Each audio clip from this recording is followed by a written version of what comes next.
Welcome to the Savvy Luminary podcast, Astrology for Entrepreneurs. I'm your host, Leslie Tagorda, creator of the Astrobrand Method, business astrologer, brand designer, author, and Aquarius boss woman. I help visionary spiritual entrepreneurs and impact makers like you illuminate and amplify your unique star powers so you can be the luminary you were born to be. Well, luminaries, I know you've been all wondering what is in store for you at this eclipse season and exactly what is an eclipse. Well, today I have the amazing astrologer Celeste Brooks of Astrology by Celeste, and she is going to drop everything. Hello, Celeste. Thank you so much for joining me today. Thank you so much for having me, Leslie. I'm excited to talk about the eclipses with you. Oh my goodness. Ever since we first got connected on Instagram. So for Celeste has a Taurus sun, Aries moon, and Cancer rising. So of course that Cancer rising, all about the moon. So everybody welcome Celeste. Celeste, would you mind sharing a little bit about you and what brought you into astrology? Yeah, so hi everyone. I'm Celeste Brooks, an astrologer, coach, and intuitive. And I am just so passionate about astrology. I actually spent most of my career in corporate America doing sales, marketing, and business development for Fortune 500 companies. I have my bachelor's degree in biology and my master's MBA. So I was on this road of being a corporate person, but feeling like something was missing in my life. And when I found astrology, it so helped me in terms of understanding myself, understanding other people, aiming towards my North Node really helped me. And Pisces helped me know that all this push perfectionism was actually not for my highest good, that I really needed to release some of that and trust. So the thing that most lights me up about astrology is the moon and understanding her movements and her signs and her phases and how she's intimately connected to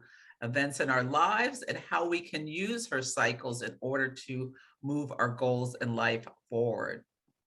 Gosh, the moon is so important. I feel like every time we touch on this little bit of the moon, everybody's ears perk up and they're like, ooh, more, more, more. And of course, the moon is so important because it's that place of that connection to our deepest self, our highest needs. So that's so beautiful. I have a question about your background to now, like thinking about the kind of like the biology and the science and the detail and all of the facts that you were dealing with in kind of your previous career, and now with kind of like the mysteries of astrology, although there's a lot of science in astrology. How do you reconcile those for you personally? Yeah, I think it's the fact that astrology, like the basics of it, is really math. You're looking at the geometric relationship between the planets and yourself and your natal chart when you were born. So I think having so clearly being able to tie point A to point B, and this is what happened when that happened, and it matches the symbology, is what really brought me in and allowed me to get involved in such an esoteric, science. And then I have just more and more deepened my relationship with the mystery of it all and the universe as I've gone on and learned more. And yeah, I think I forgot to mention that using the moon cycles, I retired from my corporate career in May of this year and just I'm doing the astrology full time now. Oh my goodness, that is so inspiring. Like this, like we can have these spiritually like entrepreneurial jobs that are really like satisfying. Of course, now you're North Node in Pisces in the ninth house. So being a spiritual leader, being an astrologer, all of those things, your North Node is like so happy. It is. It is. It's just delighted. And it's so funny with the South Node in Virgo in the third house, thinking of like that science, all of those data driven facts and all of that marketing and promotions and all that sales writing that you were doing, all that third house energy. You're like, okay, been there, done that. All right, thank you. Exactly. That's exactly it. Yeah. Beautiful. I just love Celeste's take on astrology and her moon memos and how she's always looking at the current events that are happening and like linking it back to what do you call it? Horary astrology? Is that kind of that Mundane. arm? Mundane astrology. Thank you. There's Yeah. so many different horary about like, can you tell us? You're better at that. Yeah, so mundane astrology is the astrology of world events, and I just find it so fascinating and love to share on my Instagram, my both in posts and in my lives about what is going on in the stars and how it relates that to what we see on Earth. And I think it really helps people to connect in with astrology easier and more holistically when they stay present with it and watch what's going on around themselves and start connecting things in their own lives. Yes. Well, it's just so fun just to see all your interpretation, how you put things forward. Like the last one that you did with Britney Spears about how when she was finally released and like free, and it's like, oh my gosh, look at this. Yeah, yeah. And I love educating people about the moon and how it's so often connected into key events in our lives. Yes. So beautiful. So thank you for joining me today, Celeste, to talk more in depth about the moon because you have such this beautiful perspective. You're right. Of course, your Cancer rising, and then the ruler of your ascendant in the 10th house.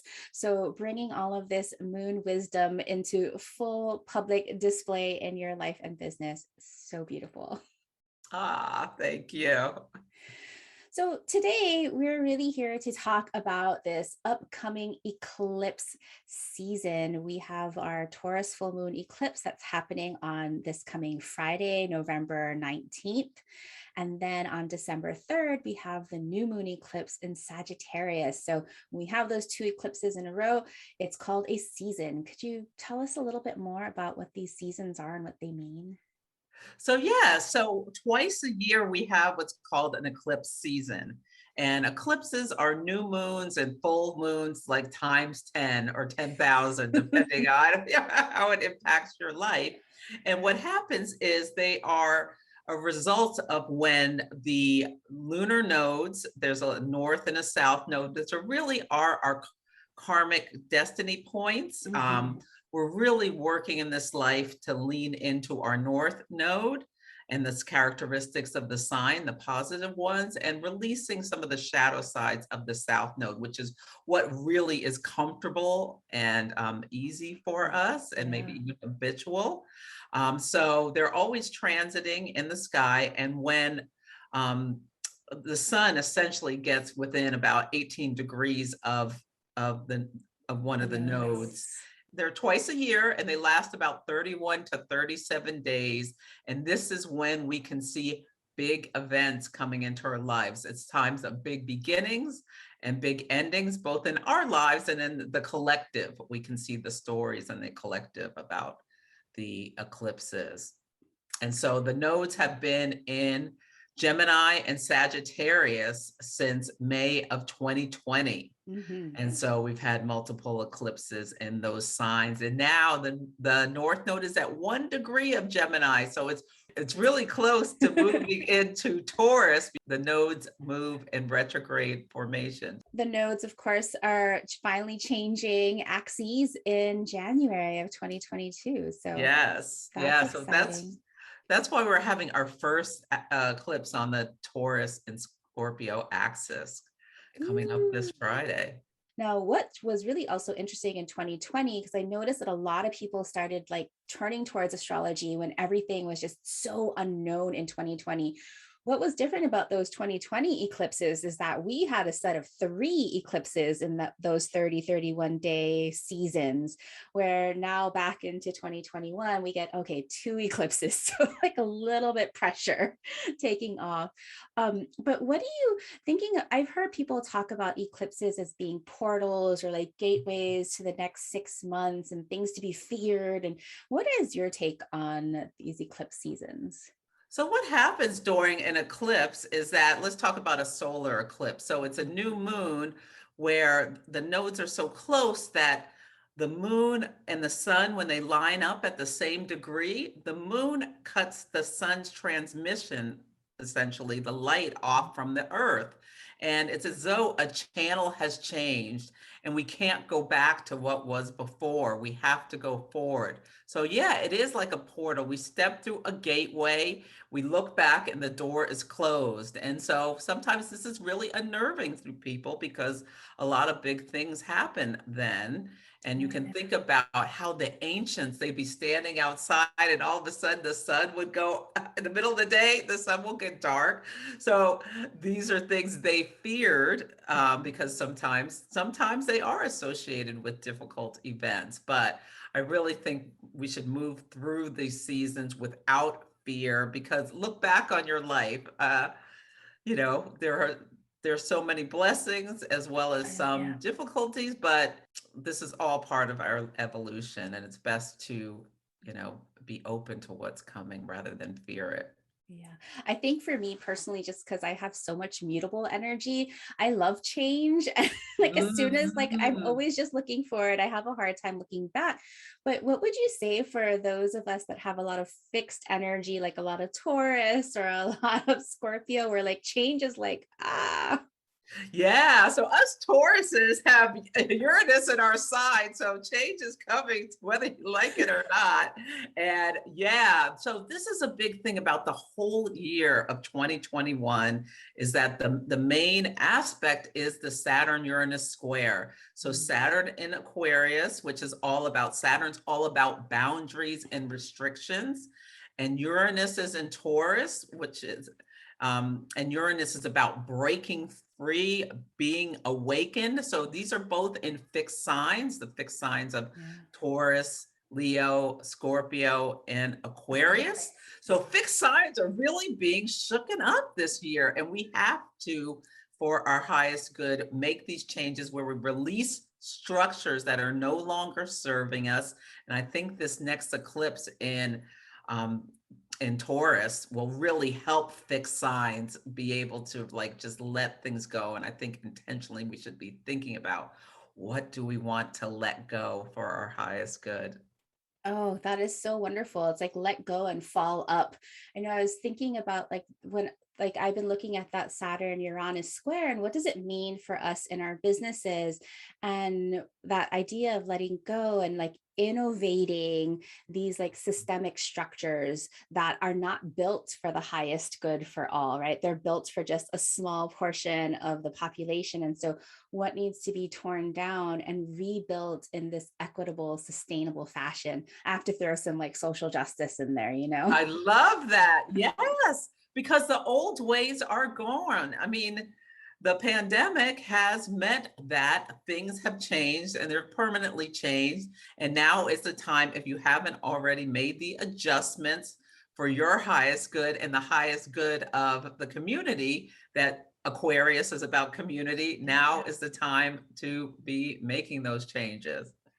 Super interesting to see what unfolds in terms of the mundane astrology with everything Mhm. from the insurrection that happened in January and seeing if things are going to be coming into the light. I think they'll be offering sentences by then, right? Yeah, Scorpio unearths things, and the sun is in Scorpio. So Whew. yeah, I think this year and next year there'll be a lot of secrets revealed about all sorts of things.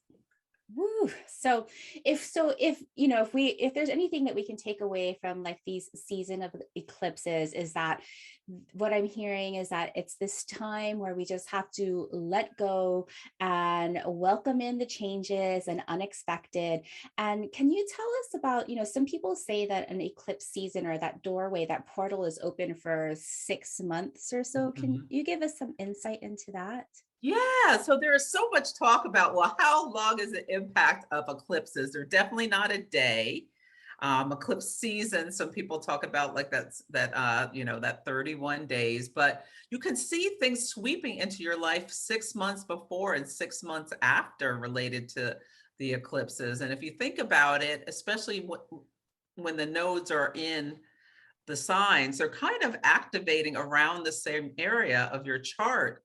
back and Mhm. forth. They like ping pong back and forth between two houses. So I really even think about it as like that year and a half, that 18 months the nodes are in a sign is the time where events unfold related to the topics. And although there may be like something big right around an eclipse, it's an evolution, it's an unfolding of how you're supposed to move forward in your life.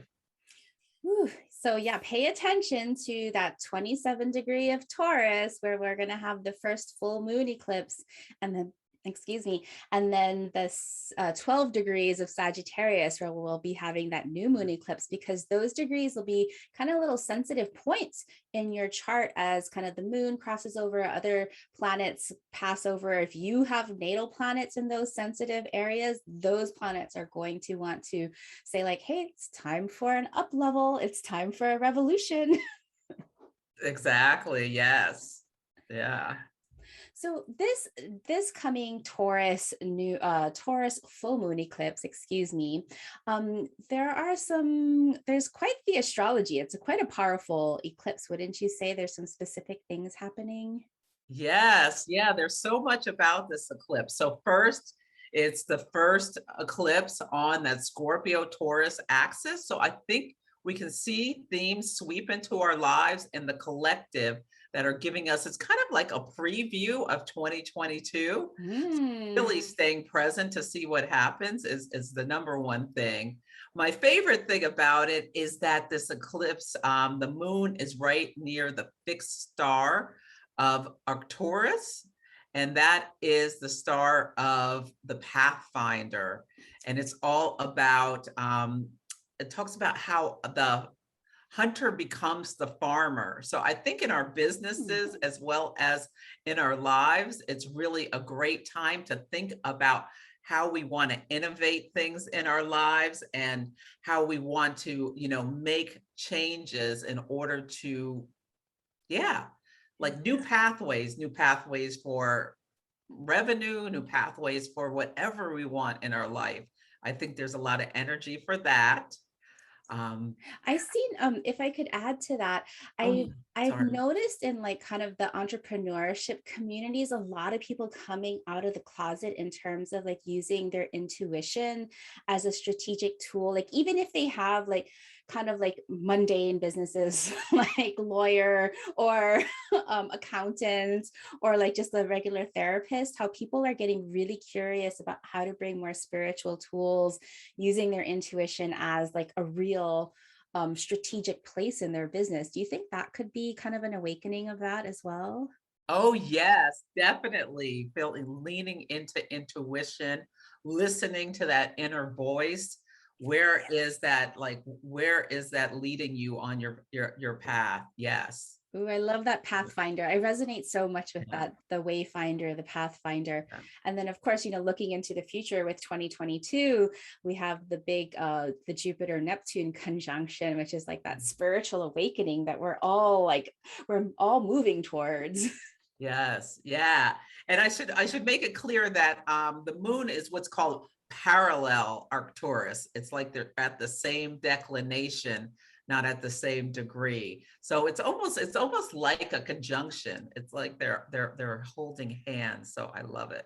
Oh, beautiful. If could you explain a little bit about the parallel and the ecliptic, like what that means, just a little bit for like in layman's terms? Yeah, and I think now is a really good time where you can see it. So um, the ecliptic is the sun's path around the earth, and it is like there is an offset of 23 point something degrees above and below with what the different planets and things go around. So it's like a level. So you can see when things are parallel, they're at the same level. If you look in the sky right now, you can see Saturn and Jupiter at night. And it looks like they're at different levels. Well, if they were at the same level in the sky, that would be a parallel. And then when things are like on the opposite side of the ecliptic, it's called a contraparallel. And that's kind of like an opposition. Ooh, I love those the details of those declinations. Yeah, and the best way to just check it out is also just to look up in the sky. There's a lot of things that you can see right now in the sky. We got Venus right after sunset, we got Mhm. Saturn, Jupiter, even Mars up there. It's just like there's a party going on. There is when the moon was in Capricorn, there was this crescent moon right near Venus. It was so gorgeous and so close to the earth. Oh my God. It was just so beautiful. So beautiful. All right. So if we're thinking about like our businesses, because I know you do a little bit of business coaching as well, and we're thinking about bringing in that kind of eclipse energy, what would you say we need to kind of like lean into with these upcoming eclipses in our businesses? Okay, so the first eclipse is a lunar eclipse. So it's a full moon times 10, and full moons are times of release. So think about in your business, Scorpio is about wealth and power sharing and sharing of resources, and Taurus is about security. It's about your personal finances and your values. And what can you think about your skills, your talents? What can you think about releasing any like limitations you have or thoughts you have on the ceiling of your talents or your skills or what you're doing in order to like accelerate yourself to more wealth building, I would say is something to think about. What can you let go of in order to create more strategically, and what can you invest in to build your revenues, your wealth, what have you? Ooh, I love it. In the last Starcast that dropped on Sunday, I shared a little bit about the full moon eclipse, and I called it kind of the money revelations and resolutions, and thinking about that axis with Taurus and Scorpio about the shared resources and our individual resources as like being able to receive and feel worthy. In terms of, would you say that that feels like a good energy to work with? I love how you phrase that, feel worthy. So releasing limitations on your self-esteem. One of the recommendations I made making for my followers is to write yourself a love letter where you really outline your skills, your talents, what makes you unique. And and yeah, I think that's a perfect activity for this eclipse, Oh for my the goodness. Taurus. I love that. Awesome. Well, Celeste, would it be okay if we went through some of the house activations for this full moon eclipse? And I'll share what I wrote, and you can maybe chime in to add a few more ideas or insights Oh, I would love that. during eclipses, because the energy is so like a wild card. We don't know what's going to happen, that we need to intentionally choose our energy wisely. Like if we're going to go on, like, say, a scary roller coaster or something, if we get excited and jazzed up about how excited we're going to have like so much fun on that roller coaster. But if we like go into it being like terrified, well, we can already guess the outcome that we're going to have on that roller coaster. So with this full moon lunar eclipse at Taurus of 27 degrees, I put worthiness wild cards to release and celebrate your money manifestations that will be active for the next 6 months. So if you have your first house that contains 27 of Taurus, you might be a Taurus rising. And I recommend reconcile how you feel about yourself and worthiness. Give thanks to how much you've stepped into your own leadership. I love that. Yes. And releasing anything that's holding you back. Think about your brand, who you are. And yes, maybe even write yourself a new mission statement. Ooh, I like that. Write yourself a part of your love letter to write yourself a new mission and brand statement for your own self leadership. If your second house contains Taurus of 27 degrees, you might be an Aries rising, where here I'm asking you to reconcile your scrambledness around your books and accounts. Give thanks to how much you've stepped into your financial well being. Yeah. And I would as well, yes, think about how you can when you're looking at your money manners, excuse me, your money matters of your personal resources, how can you spend your resources more efficiently to bring more in for yourself? Oh my goodness, I freaking love that. All right. So now, if you have your Taurus of 27 degrees in your third house, you might be a Pisces rising. And it's time to reconcile overthinking and overwhelm around your money. Give thanks to all you've learned about earning and profitability. And it's also a great time to network with others about what they're doing and if they've added any new innovations to how they think about money with this third house activation. Ooh, yes. Sharing information with like minded people. Bring in all your people. All right. So if Taurus of 27 degrees is in your fourth house at the bottom of a chart, you might be an Aquarius rising, where it's time to release familial and intergenerational money patterns and give thanks to your home and what you have that provides you emotional security. I love that. Yes. Committing to yourself if to do things differently. And maybe even thinking about what you want to invest in your home to make your life more pleasurable, more comfortable. Taurus is all about the comforts in life. Yeah, you got to feel, you have to feel successful, right? So, like, what can you do in your house that'll make you feel more successful? Maybe it's Mhm. time to get a new office chair. No. Yeah, making sure that you have a good foundation with while you're doing your work, if you're working still at home, definitely. Yeah, those Aquarius risings, I know you feel it. Mhm. Okay, so if you have Taurus of 27 degrees in your fifth house, you might be a Capricorn rising. And if this is you, it's time to release the idea of spending as frivolity and give thanks for all the pleasures you have invested in your business. Yes, and I want Capricorns to maybe even think about planning more fun in your life. It's not all about work, work, work. The downtime really helps us have a great work-life balance. How are you going to reward yourself?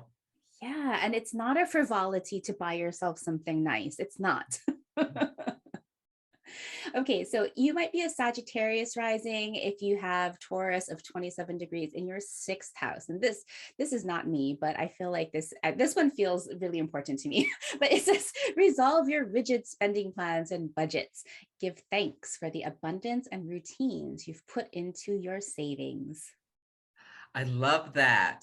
And as well, think about how you can make your day-to-day better, easier by spending a little bit more money? Do you need to invest in someone to assist you in your business, an assistant, or even like a housekeeper to make your life easier so that you can spend a little to bring more balance in your day-to-day life?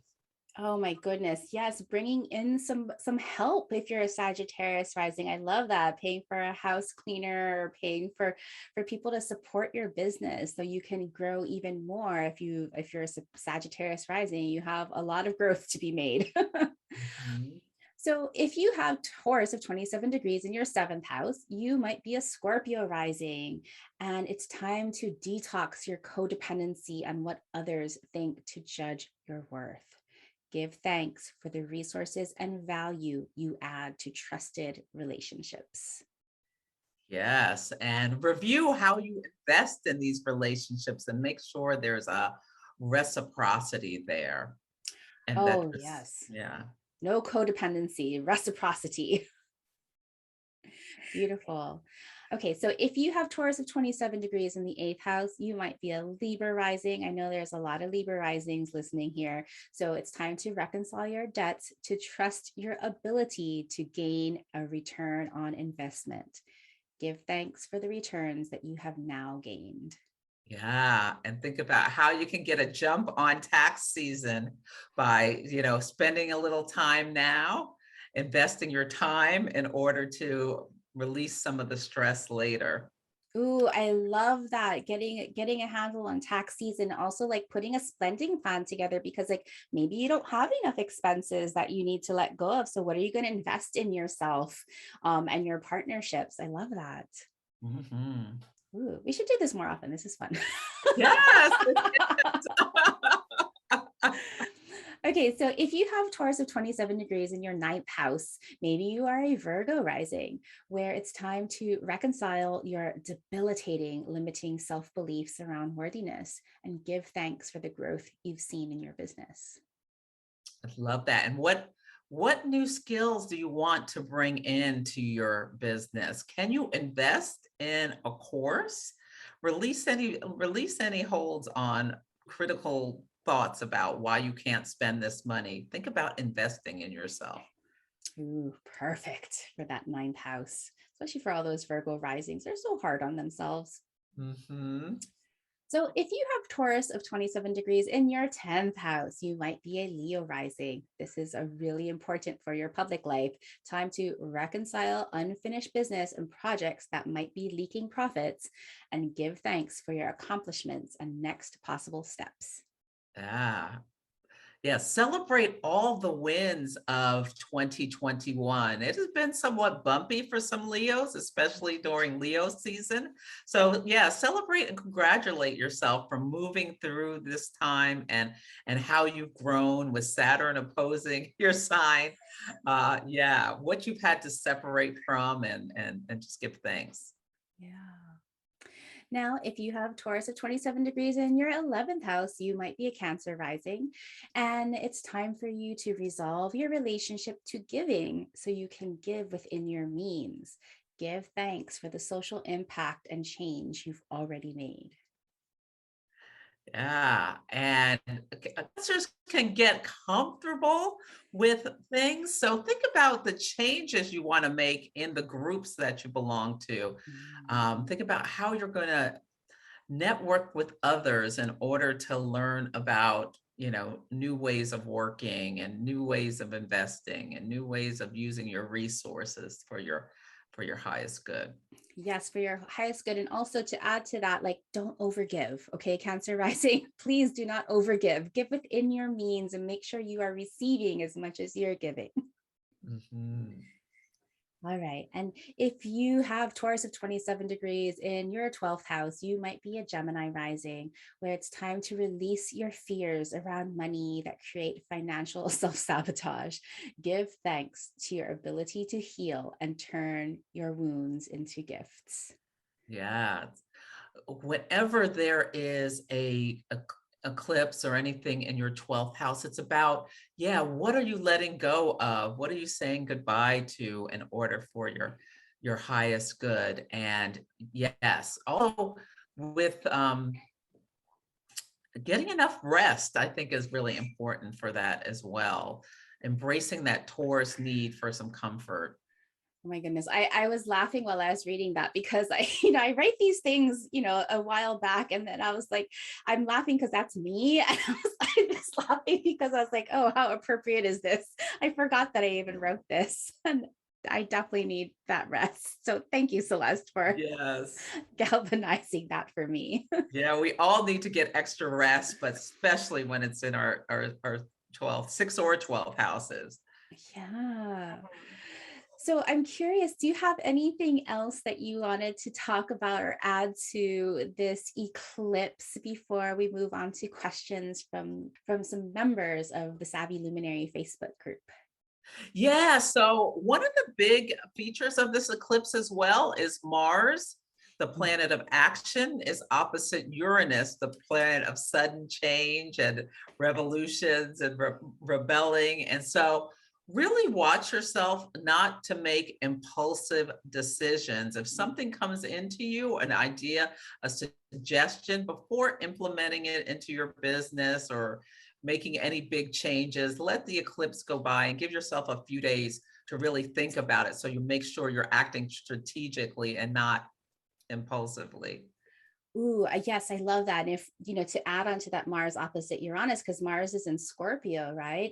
Like, Mhm. so after you kind of like wait and like see if like your mood changes, then to really make those decisions and act based on your intuition with Mars and Scorpio. Would you say that that's a good? I love that. Yeah, Uranus can bring unexpected insights to you. So Yes. yes, yeah, listening to your inner voice. I love it. Anything else that you'd like to pull into the astrology of this beautiful Yeah. eclipse?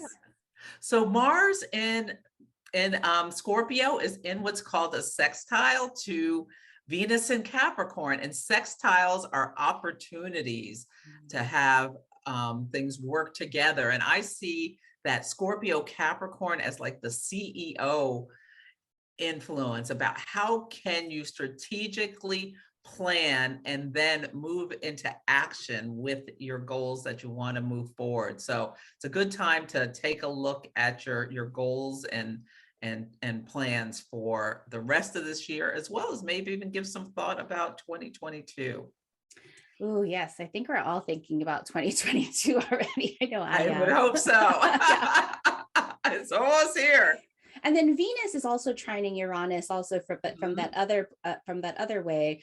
So to accept unexpected relationship support is what I wrote down. How would you interpret the Venus trine Uranus?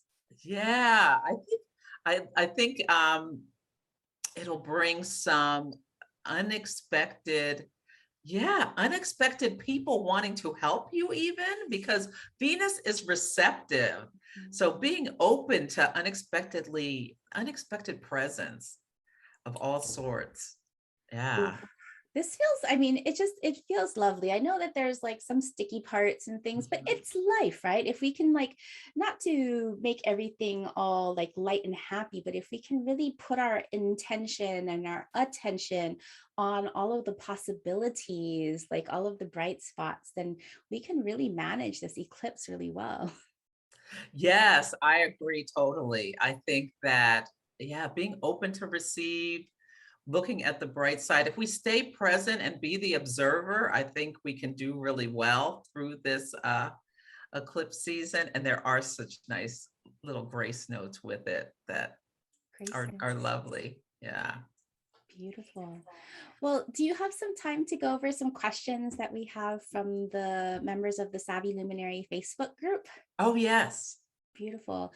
So there's a couple of people, a lot of people that ask these questions. And of course, this is always a theme.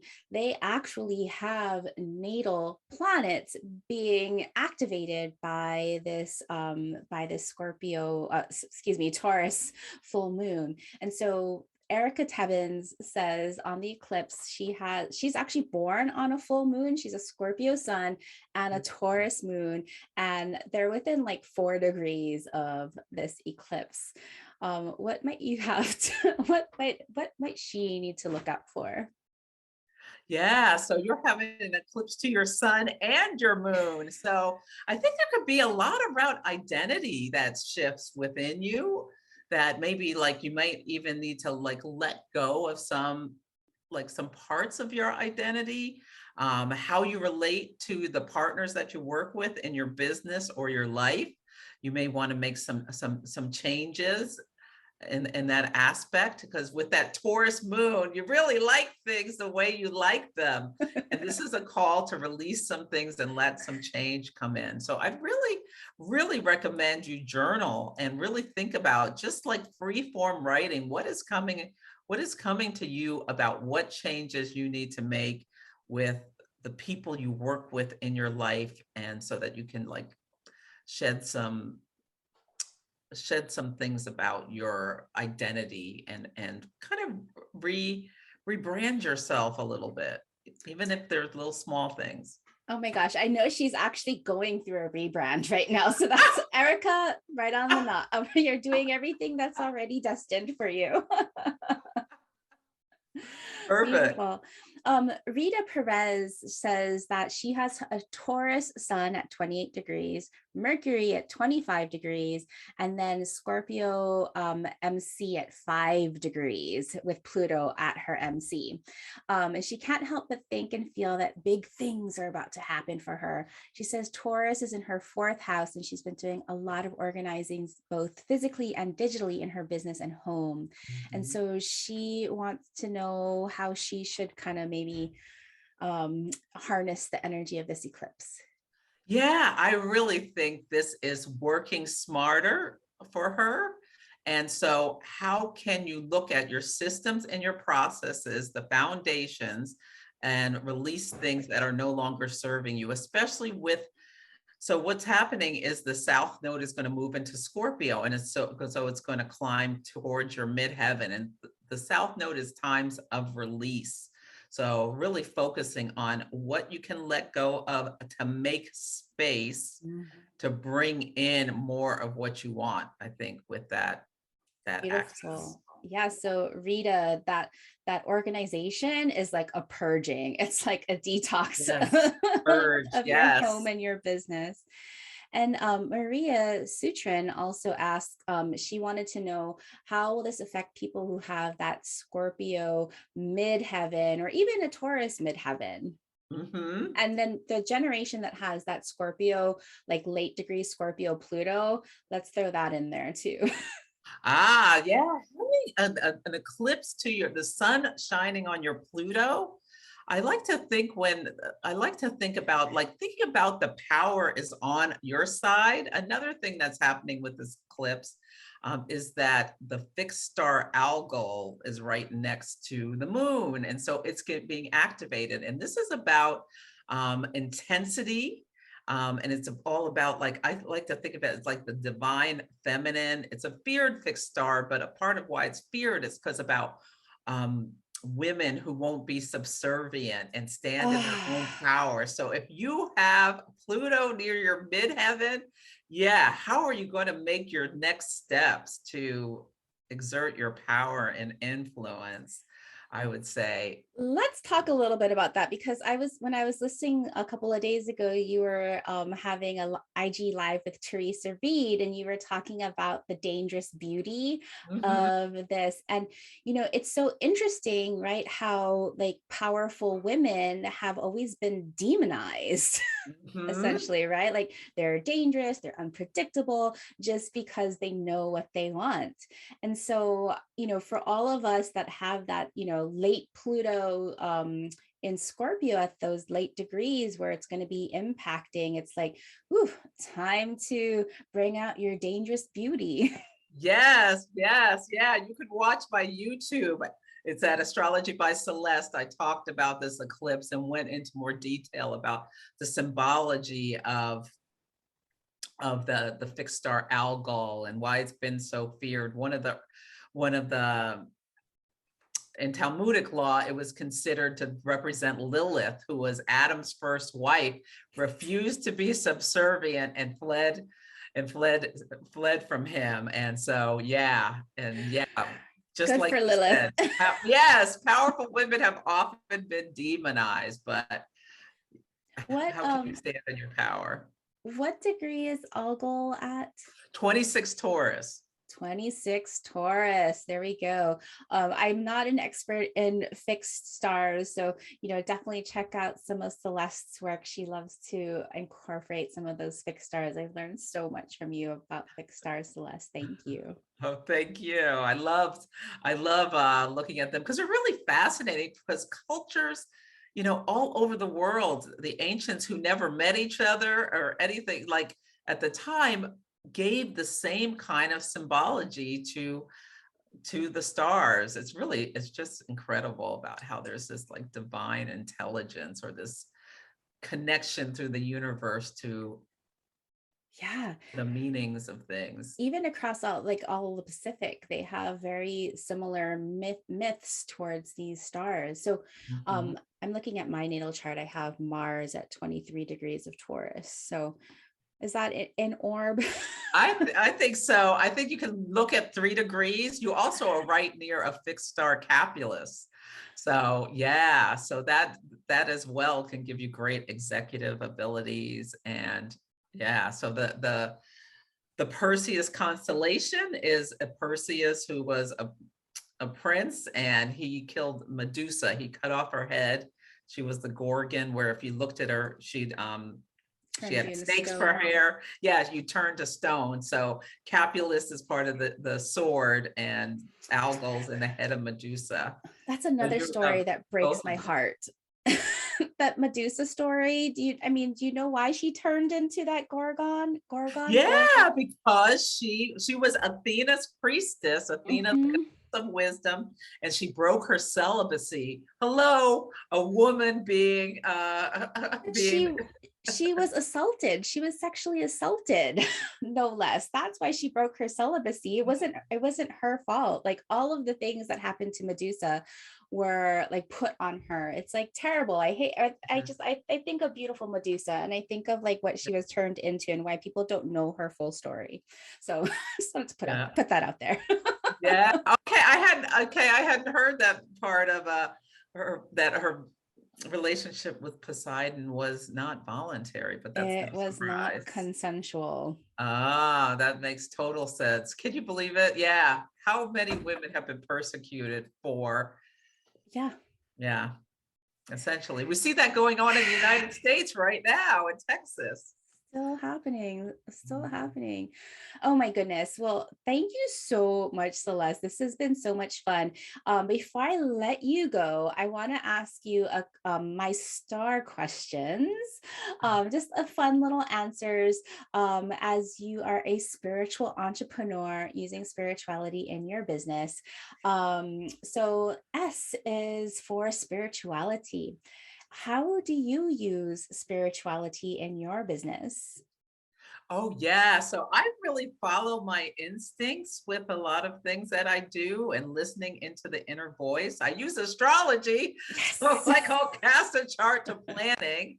I love and highly recommend people follow the moon, and planning based on the moon signs is something that I do as well. And the moon phases, using the phases to put things into action. So, my business is a spiritual business, so I use spirituality regularly. Throughout.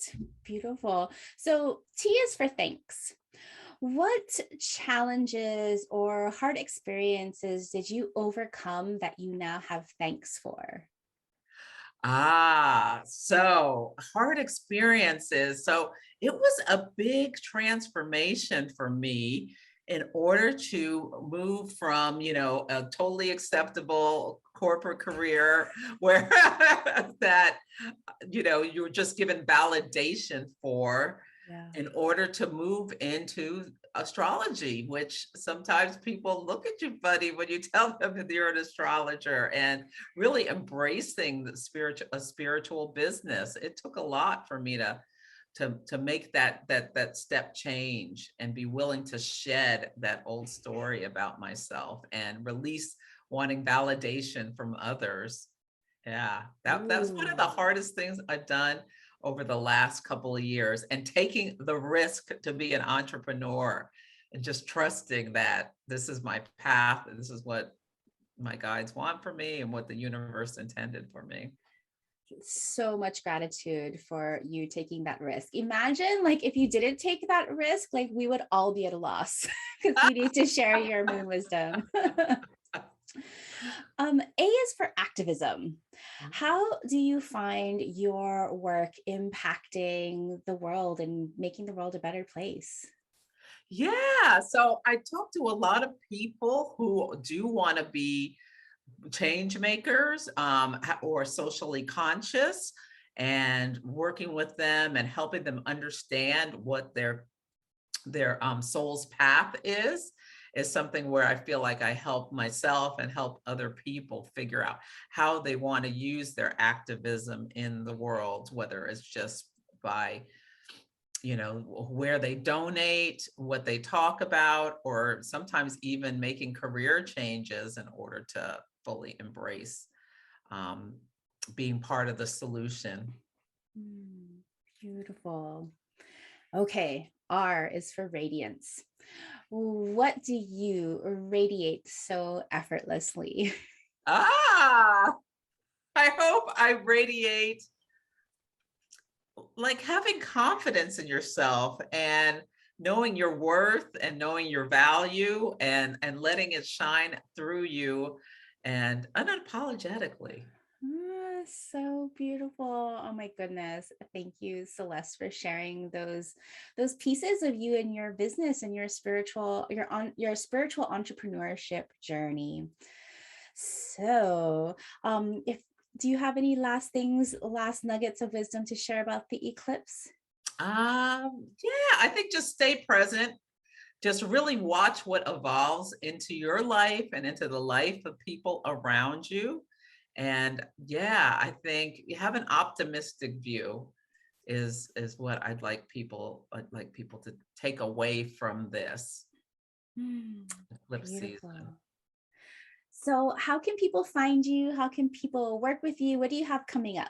Tell us all the things. Yes, so you can find me at astrologybyceleste.com is my website. I do lives every week on Instagram, so follow me there at Astrology by Celeste, as well as YouTube. I do some more in-depth discussions there. You can book a reading or an event or a coaching program if you want to work with me more deeply on the website. I'm going to be starting my Moon Mastery School again in February timeframe. And so if you sign up to the wait list, you'll be informed about that, where you can really learn about how to use the moon and get the inner guidance in order to, live your life more happily, as well as move your goals forward in life. And so those are my main offerings right now. Beautiful. So head over to Celeste. You can find her on Instagram at Astrology by Celeste, or you can always go to her website, astrologybyceleste.com/classes to sign up on that wait list for Moon Mastery. Oh my goodness.